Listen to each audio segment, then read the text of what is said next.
السلام علیکم دوستوں، میں آج حضرت نوح علیہ السلام اور نوح علیہ السلام کی کشتی کا واقعہ آپ سے شیئر کروں گا۔ یہ واقعہ آپ کی زندگی بدل سکتا ہے۔ اگر آپ نے ابھی تک ہمارا چینل سبسکرائب نہیں کیا تو کر لیں تاکہ نئی آنے والی ویڈیو آپ کو بآسانی مل سکے۔ بسم اللہ الرحمن الرحیم۔ حضرت نوح علیہ السلام کا ذکر قرآن مجید میں 42 جگہ آیا ہے، جو تاریخ کے عظیم ترین پیغمبروں میں سے ہیں۔ ان کا نام نوح علیہ السلام تھا اور حضرت نوح علیہ السلام نے انسانیت راستہ بازی پر واپس لانے میں اہم کردار ادا کیا۔ آئیے قرآن پاک میں بیان کردہ حضرت نوح علیہ السلام کی دلچسپ کہانی پر غور کریں۔ حضرت نوح علیہ السلام کے زمانے میں لوگ راستے سے بھٹک گئے تھے۔ وہ اس کو بھول گئے تھے جس نے انہیں پیدا کیا تھا۔ وہی ان کا رازق اور پالنے والا تھا۔ اس کے بجائے وہ شیطان کے وسوسوں میں پھنس گئے، جس نے اپنے باپ دادا آدم علیہ السلام اور حوا علیہ السلام کو جنت سے دور کرنے کا لالچ دیا تھا۔ شیطان کے بہکاوے میں آ کر وہ مٹی اور پتھر کے بتوں کی عبادت کرنے، سورج، آگ اور دوسرے چھوٹے دیوتاؤں کی پرستش کرنے لگے۔ اللہ تعالیٰ جو سب سے زیادہ پیار کرنے والا اور رحم کرنے والا ہے، یہ نہیں چاہتا تھا کہ بندے زمین پر رہنے کے بعد گمراہ اور جہنم کے عذاب میں مبتلا ہو۔ لہٰذا اپنی لامحدود حکمت اور لامحدود محبت میں اس نے حضرت نوح علیہ السلام کو بھیجا تاکہ وہ انہیں دوبارہ توحید کی راہ پر لے جائے۔ حضرت نوح علیہ السلام تقریباً 1000 سال تک اپنے قوم کے درمیان رہے، صبر کے ساتھ توحید کا پیغام پہنچاتے رہے اور انہیں ایک حقیقی اللہ کی عبادت کرنے کی تلقین کرتے رہے۔ وہ اپنی قوم کو پرجوش انداز میں التجا کرتا تھا: اے میرے ہم انسانوں، اللہ سے معافی مانگو، بے شک معاف کرنے والا ہے۔ اگر تم نے ایسا کیا تو وہ تم پر بارش برسائے گا، جس سے بہت سی فصلیں پھلیں پھولیں ہوئے باغات اور نہریں بہتی ہوں گی، تمہیں مال اور اولاد سے نوازے۔ تم پر کیا آ گیا ہے کہ تم اپنے خالق سے منہ موڑ چکے ہو، جس نے آسمان، سورج اور چاند بنائے اور جس نے تمہیں مٹی سے بنایا۔ یاد رکھو، ایک دن تم لوٹ کر آؤ گے جس زمین سے تم پیدا کیے گئے ہو، اور قیامت کے دن اسی مٹی سے تم دوبارہ اٹھو گے۔ تاہم حضرت نوح علیہ السلام کی پرخلوص التجا کے باوجود لوگ ضدی طور پر اپنے بتوں سے چپٹے رہے۔ انہوں نے اسے یہ کہتے ہوئے مسترد کر دیا کہ تم تو ہمارے جیسے آدمی ہو، تمہاری باتوں کو صرف غریب اور جاہلی یقین رکھتے ہیں، ہم اپنے بتوں کو کبھی نہیں چھوڑیں گے۔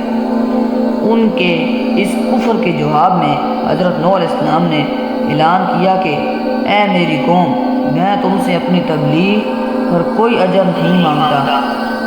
اسلام قبول کرنے اور اللہ پر ایمان لانے والوں کے لیے اجر صرف اسی کی طرف سے ملے گا۔ میں ان لوگوں کو نہیں نکال سکتا جنہوں نے ایمان کا انتخاب کیا ہے، وہ اللہ کی حفاظت میں ہیں۔ اگر میں ان کو نکال دوں تو مجھے خدا کے عذاب سے کون بچائے گا؟ یہ بہت بڑا ظلم ہوگا۔ ان کی قوم نے تمسخرانہ انداز میں جواب دیا: نوح، تم نے ہم سے کافی بحث کر لی ہے۔ اگر تم جو کہتے ہو سچ ہے تو ہم پر عذاب لاؤ، جس کی تم ہمیں دھمکیاں دیتے رہے ہو۔ اپنے غیر متزلزل ایمان میں نوح علیہ السلام نے جواب دیا: جب اللہ چاہے گا عذاب آئے گا۔ اب آپ جو چاہیں میرا مذاق اڑائیں، لیکن وہ دن آئے گا جب ہم دیکھیں گے کہ آخری ہنسی کس کی ہے۔ ایک دن اللہ نے حضرت نوح علیہ السلام کو گوئی کی کہ ان کی قوم میں سے کوئی حق کو قبول نہیں کرے گا۔ اسے ایک کشتی بنانے کی ہدایت دی گئی تھی، ایک بہت بڑا جہاز جو ایمان لانے والوں کو آنے والے سیلاب سے بچائے گا، جو زمین کو اس کی شرارت سے پاک کر دے گا۔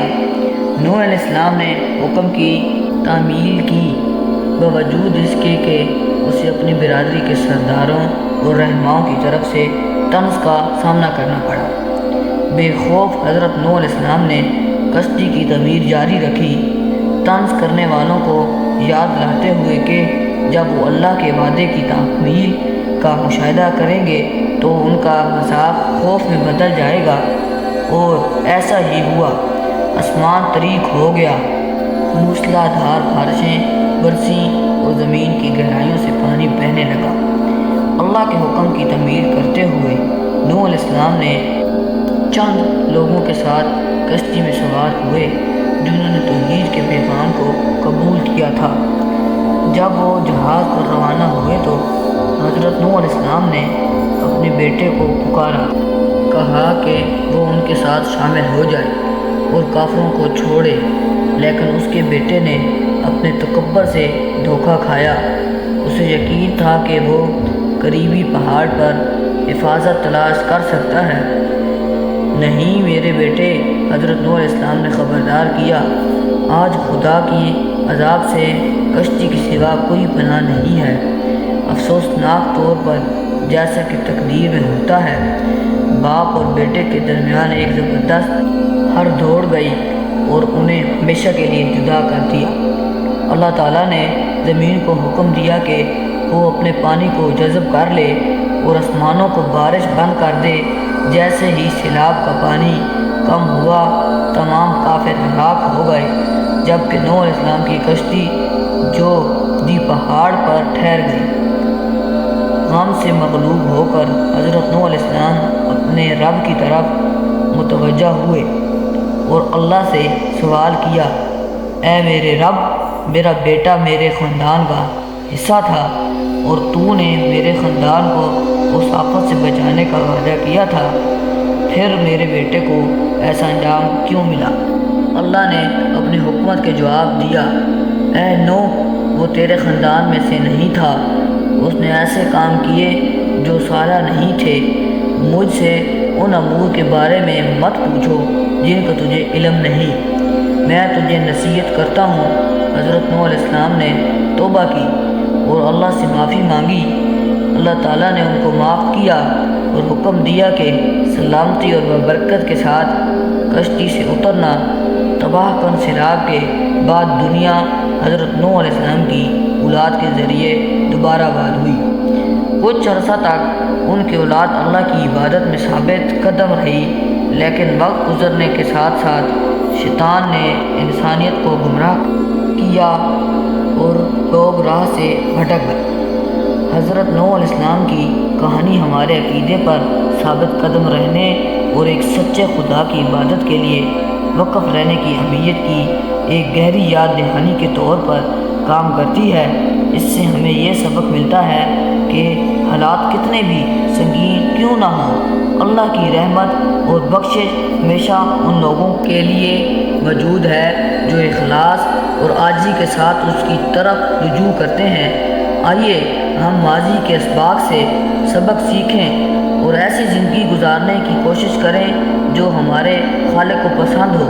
اس دنیاوی وجود کے ذریعے اپنے سفر کے دوران معافی اور رہنمائی کے خواہ ہوں۔ دعا ہے کہ ہم انبیاء کی آزمائشوں اور فتوحات کو کبھی فراموش نہ کریں اور اللہ کے پیغام کے ساتھ ان کی غیر متزلزل وابستگی سے تحریر لیں۔ در حقیقت حضرت نوح علیہ السلام کا قصہ ایمان کی لازوال قوت اور رحمان کی بے پناہ رحمت کا منہ بولتا ثبوت ہے۔ یہ ویڈیو آپ کو کئی گناہوں سے بچا سکتی ہے۔ ویڈیو اچھی لگی ہو تو لائک کریں اور سبسکرائب کرنا مت بھولیں تاکہ نئی آنے والی ویڈیو آپ کو مل سکے۔ ویڈیو کو صدقہ جاریہ سمجھ کر شیئر کریں تاکہ اور لوگ اس ویڈیو سے سبق حاصل کر سکیں۔ والسلام۔